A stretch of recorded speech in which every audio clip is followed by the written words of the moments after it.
অন্নপূর্ণা ভাণ্ডার মাসে মাসে মহিলাদের ৩,০০০ টাকা করে দেওয়ার স্কিম। বর্তমানে কিন্তু এই অন্নপূর্ণা ভাণ্ডারের টাকা পাওয়া আর না পাওয়া নিয়ে চরম ক্ষোভ তৈরি হয়েছে বহু মহিলাদের মধ্যে।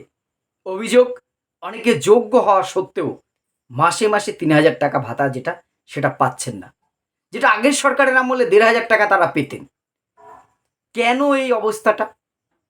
এর জন্য দায়ী কি? সরকারের সদিচ্ছার অভাব, না যারা পাচ্ছেন না তাদেরই কোথাও ফল্ট আছে, নাকি সরকারের পক্ষে এত টাকা দেওয়া সম্ভব না? আর এই ভাতা দেওয়াটা কি আদেও খুব প্রয়োজন ছিল বা প্রয়োজন আছে? সমস্ত বিষয়টা আমরা আজকে একবার একটু আলোচনা করব। আপনারা জানেন যে নতুন সরকার আসার আগে তাদের নির্বাচনের প্রতিশ্রুতি ছিল যে লক্ষ্মীর ভাণ্ডার, যেটা বিগত সরকারের আমলে চালু হয়েছিল, ৫০০ টাকা থেকে শুরু হয়ে লাস্টে ১,৫০০ টাকা, তারা বলেছিল এই সরকার যে আমরা যদি ক্ষমতায় আসি প্রত্যেক মহিলাদের ৩,০০০ টাকা করে ডবল মাসে দেওয়া হবে। সাধারণ মানুষ, পুরুষদের পাশাপাশি রাজ্যের মা বোনেরা কিন্তু দুহাত ভরে ভোট দিয়েছে, কারণ মাসে ৩,০০০ টাকা মানে পার ডে ১০০ টাকা কোনো কাজ না করে যদি পাওয়া যায়, যে কেউই সেটা চাইবে, এটা স্বাভাবিক। আর সরকারি প্রকল্প আমরা যতই বলি ট্যাক্সের টাকা, এই টাকায় সেটাকে ১০০ বার, কিন্তু সরকারি স্কিম যদি চালু হয়, সবাই যদি পায় আমি কেন পাবো না, এটা স্বাভাবিক। না হলে কেউ পাবে না। এইরকম অবস্থায় সরকার কিন্তু ১লা জুন থেকে দেওয়া শুরু করলেও প্রথম থেকে আমরা দেখেছি প্রকল্পটা নিয়ে কিন্তু খুব ক্ষোভ বিক্ষোভ তৈরি হয়েছে। সরকারি হিসেব বলছে ১,৮০,০০,০০০ আবেদন জমা পড়েছিল, তার মধ্যে ১,৪৫,০০,০০০ মহিলারা নাকি পাচ্ছেন, আর ১৭ লক্ষ আবেদন বাতিল হয়েছে, কারণ তাদের বিভিন্ন রকম সমস্যা আছে। যদি এত সংখ্যকই পায়, তাহলেও বা এত ক্ষোভ কেন? হিসেবটা কি কোথাও গরমিল হচ্ছে? আমি জানি না, আমি বিশ্বাস করবো সরকার কি। তবুও বহু রাজ্যের প্রায় সমস্ত ব্লকেই দেখছি, শহরের মিউনিসিপ্যালিটিগুলোতে বিডিও অফিসে কিন্তু কয়েকদিন ধরে বিক্ষোভ শুরু হয়েছে।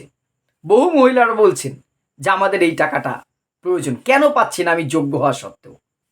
আবার অনেকে এমনও বলছেন আমাদের আগের সরকারই ভালো ছিল। হয়তো এই যে ভাতা দেওয়াটাই, আমি এর আগেও আপনাদের সাথে নিয়ে আলোচনা করেছি, ভাতারই বিরুদ্ধে আমি। কিন্তু যখন এই প্রকল্প একবার চালু হয়েছে, সবাইকে দেওয়া হয়েছে, আপনি নির্বাচনে প্রতিশ্রুতিতে দিয়েছেন সবাইকে দেব, এখন নতুন নতুন নিয়ম করছেন, সরকারি চাকুরি স্ত্রীরা পাবেন না, কোনো মহিলা ১০,০০০ টাকা বেতন পেলে তিনি পাবেন না, বাড়িতে ৩টে যাদের ঘর আছে শহর অঞ্চলে তারা পাবেন, এই ধরনের বহু শর্ত আরোপ করা হয়েছে। এটা কিন্তু মানুষ এখন বলছে কই, ভোটের আগে তো বলেননি এসব কথা। এই যে একটা বিতর্ক তৈরি হয়েছে, এটার ওভারকাম কি আছে, সমাধানের পথ কি আছে, কেন পাচ্ছেন না? বেশিরভাগ ক্ষেত্রে যে কারণগুলো দেখিয়েছে, গভর্নমেন্ট এমপ্লয়ি অথবা 3 রুম, এই ধরনের অপশন দেখিয়েছে, তার জন্য অনেকে পাচ্ছেন না। কিন্তু যেটা অভিযোগ, বহুজন আছে সরকারি চাকুরিজীবী, তাদের স্ত্রীরা কিন্তু টাকা পেয়েছেন। বহুজন আছে, বহু জমি জমা আছে, বাড়িতে আয়কর দান করে এমন মানুষ আছে, তাদের বাড়িতে 3টে কেন দোতলা বাড়ি, তাদের বাড়ির মহিলারা এই টাকা পাচ্ছেন। কিন্তু অন্যের বাড়িতে কাজ করেন, পরিচারিকার কাজ করেন, অভাব, তারা পায়নি টাকাটা। এটা কিন্তু খুব দুঃখজনক। আমার মনে হয় সার্ভে ভেরিফিকেশন হয়েছে, জানি না কি ভেরিফিকেশন হয়েছে, যারা প্রকৃত প্রাপক তাদের ইমিডিয়েটলি দেওয়া প্রয়োজন।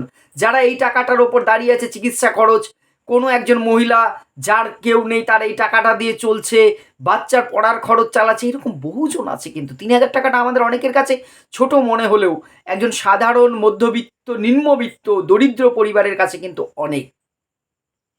যদি ৩,০০০ টাকা দিয়ে সম্ভব না হয়, আপনি বলুন, আপনারা বলুন যে আমাদের আর্থিক অবস্থা খারাপ, সম্ভব না, এখন কম দেব, কিন্তু যারা প্রকৃত প্রাপক তাদের ইমিডিয়েট টাকাটা দেওয়াটা প্রয়োজন, অবশ্যই প্রয়োজন। আগে আমি বলেছি আমি সম্পূর্ণ রকম ভাতার বিরুদ্ধে, কিন্তু যদি দেওয়ার হয় তাহলে যাদের আগে প্রয়োজন তাদের দিন, না হলে সবাইকে বন্ধ করুন সৎসাহস দেখিয়ে, যে না এই ধরনের ভাতা আমাদের পক্ষে দেওয়া সম্ভব নয়।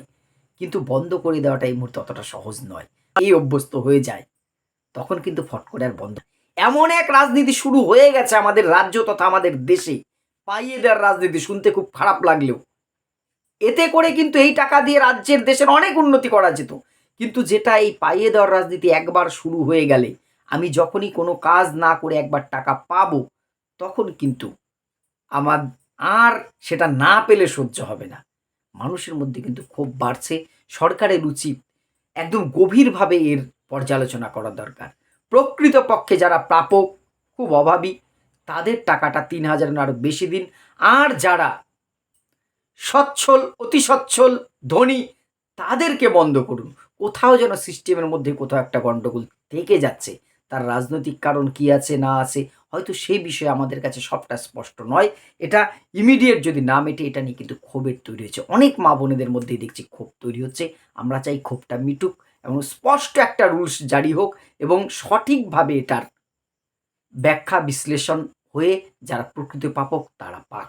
এই সমস্যার সমাধানটা অতি জরুরি। না হলে কিন্তু এটা একটা খারাপ প্রভাব সমাজে পড়বে বলেই আমার অন্তত মনে হয়। আপনাদের কি মনে হয়? আপনাদের মতামত অবশ্যই কমেন্ট বক্সে জানাবেন। ধন্যবাদ।